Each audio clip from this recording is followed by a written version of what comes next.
ഇതാ അയാൾ വന്നു. ലച്ചു, എന്തുവാ ചേട്ടാ, നിനക്കെന്തോ സംസാരിക്കണോന്ന് പറഞ്ഞല്ലോ, എന്താ സംസാരിക്കണ്ടേ? ആ അത് ഞാൻ അമ്മയോട് പറഞ്ഞായിരുന്നേ എനിക്ക് സംസാരിക്കാനുണ്ടെന്ന്. എനിക്ക് കല്യാണം കഴിക്കാനൊന്നും തീരെ താല്പര്യം ഉണ്ടായിരുന്നില്ല. പക്ഷെ നിന്റെ ഫോട്ടോ കണ്ടത് മുതലേ എനിക്ക് നിന്നെ തന്നെ മതി. നിന്നെ കല്യാണം കഴിക്കാൻ എനിക്ക് എൻ്റെ മനസ്സിനകത്തൊരു സ്പാർക്ക്, നിന്നെ കല്യാണം കഴിക്കണമെന്നൊരു തോന്നല്.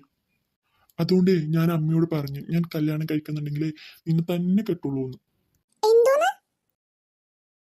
അത് പിന്നെ ഇല്ലേ, അയ്യേ, ഇവനിതെന്തിനു നാണിക്കുന്നേ? ഞാൻ ഈ കല്യാണം കഴിഞ്ഞാലേ നിന്നെ പൊന്നു പോലെ നോക്കാം. അതുപോലെ എനിക്കറിയാം നീയും എന്നെ പൊന്നു പോലെ നോക്കൂന്ന്. പിന്നെ എന്നിട്ട്? ആ അതേ ലച്ചോ, നിന്റെ അമ്മയാ പറഞ്ഞേ. ഓ, എന്റെ അമ്മ പറഞ്ഞതാണോ? എന്റെ അമ്മ വേറെന്തൊക്കെയാ പറഞ്ഞേ?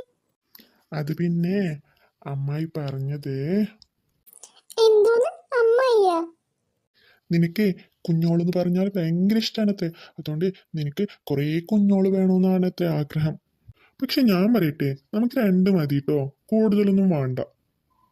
പെങ്കൊച്ചാണെങ്കിലേ എന്നെ പോലെയും ആൺകൊച്ചാണെങ്കിലേ നിന്നെ പോലെ ഇരിക്കട്ടെ. അതല്ലേ നല്ലത്? എങ്ങനെ ഉണ്ടാവും? എന്റെ അമ്മച്ചി, കാര്യങ്ങൾ ഇതുവരെ എത്തിയാ? ആ, പിന്നെ വേറെന്താ പറഞ്ഞേ? അല്ല, ഇവൾക്ക് ഇതെന്ത് പറ്റി? എപ്പോഴേ ഇവനെ കണ്ടാൻ വഴി ഓടിക്കേണ്ട സമയം കഴിഞ്ഞല്ലോ. ഇവളെന്തോ ഒരു റിയാക്ഷൻ ഇല്ലാണ്ട് ഇങ്ങനെ തന്നെ നിന്ന് സംസാരിക്കുന്നു. വേറെന്താ പറഞ്ഞേ? പിന്നെ എനിക്കെന്താ ജോലിന്ന് ഞാൻ പറഞ്ഞില്ലല്ലോ. എനിക്ക് ഒരു ഡ്രസ്സിന്റെ ഷോപ്പ് ഉണ്ട്. നിനക്ക് വേണമെങ്കിൽ എപ്പോൾ വേണമെങ്കിലും പുതിയ പുതിയ ഡ്രസ്സ് ഇടാം. അതിനൊന്നും ഒന്നും പറയില്ല ഞാൻ. ഓ, ഇത് എന്റെ അമ്മ പറയാൻ പറഞ്ഞായിരിക്കും അല്ലേ? അല്ലല്ല, ഇത് ഞാൻ സ്വന്തമായിട്ട് പറഞ്ഞതാ. എന്തായി മോനെ, സംസാരിച്ചു കഴിഞ്ഞാ? ആ ഇല്ല അമ്മ, കുറച്ച് സംസാരിച്ചുള്ളൂ. എന്തോന്ന് കുറച്ച് സംസാരിച്ചെന്നാ? അപ്പൊ ഇതുവരെ സംസാരിച്ചെന്ത്? കല്യാണം കഴിഞ്ഞ് ഡ്രസ്സ് തൊട്ട് രണ്ട് കുട്ടികളുമായി. ഇനിയിപ്പോ കുറച്ചും കൂടി കഴിഞ്ഞിരുന്നെങ്കിലേ ആ കുട്ടികളെ കല്യാണത്തിന്റെ വിഷയം വരെ ഇവർ സംസാരിക്കട്ടിരുന്നു. കല്യാണം കഴിഞ്ഞിട്ട് ഇഷ്ടം പോലെ സംസാരിക്കാലോ. ആ അത് ശരിയാ ആന്റി. എടി സുമി, എന്നാലേ ഞങ്ങൾ ഇറങ്ങാട്ടാ. ഇനി ഒരു ദിവസം ഞങ്ങൾ വീട്ടിലോട്ട് വരാം. ആ ശരിടി, എന്നാലേ നീ വീട്ടുകാരൊക്കെ ആയിട്ട് ഓരോ ദിവസം വീട്ടിലോട്ട് ഇറങ്ങാം. ഓക്കെ ഡി. ലച്ചു ബൈ. ഇനി വന്നില്ലെങ്കിൽ നല്ലത്. എന്തുവാടി മുഖം കടന്നു തൂക്കിയതുപോലെ ആയല്ലോ? വീട്ടിലോട്ട് വാ, എന്നിട്ട് പറയാം എന്താ പറ്റിയതെന്ന്. ഇത് വല്ലതും ആവശ്യം ഉണ്ടായിരുന്നു അമ്മേ?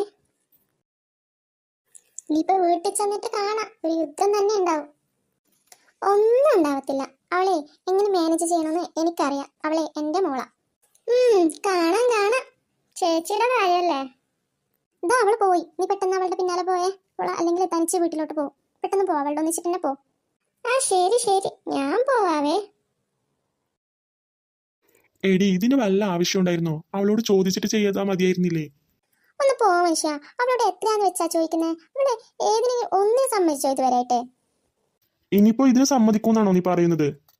ആ, നമുക്ക് വീട്ടിൽ ചെന്നിട്ട് മെല്ലെ നോക്കാം. ഇപ്പൊ വീട്ടിലോട്ട് പോവാ.